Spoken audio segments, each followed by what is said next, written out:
Sveiki, mīļie! Šodien vēlos padalīties kādā ļoti interesantā informācijā, kas arī man bija kā atklājums, kas patiesībā ir mūsu tagadne. Izrādās, ka mūsu tagadne ir tā, par ko mēs esam domājuši, ko mēs esam jutuši, kā jutušies mūsu pagātnē. Mūsu domas, mūsu sajūtas, emocijas, un tādā veidā mēs esam formējuši, radījuši mūsu tagadni. Un patiesībā, kad es patinu filmu atpakaļ un atceros, kā es jutos kādreiz, ko es tieši jūtu, ko es domāju, vairākas tādas tā kā dzīves tā kā sadaļas, varētu teikt, ja. Tādas man ir bijušas vairākas.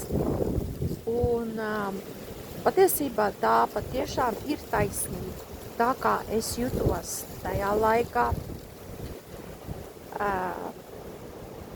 kad es domāju, kad sevi jūtu, ko man gribētos, pēc kā es ilgojos, kas man nav, bet gribētos, lai būtu. Un tas patiešām ir realizējies vairākos dzīves posmos.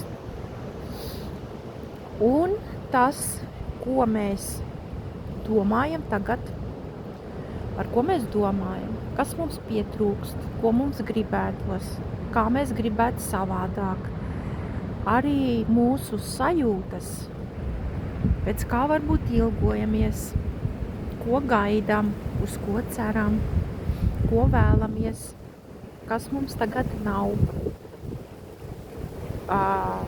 Mūsu domas, mūsu emocijas, sajūtas formē mūsu nākotni.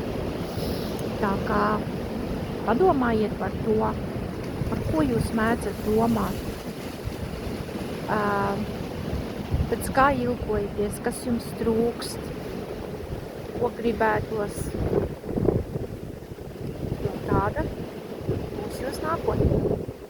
Jūs radiet šodien jūsu nākotni, formējat, veidojat. Tās ir doma formas, ko mēs sūtam visumā. Tās visas laika gaitā apvienojas, savienojas, pievelk vēl citas līdzīgas domu formas, un tā veidojas mūsu realitāte, mūsu fiziskā realitāte. Lai jums visiem jauka diena, mīļie!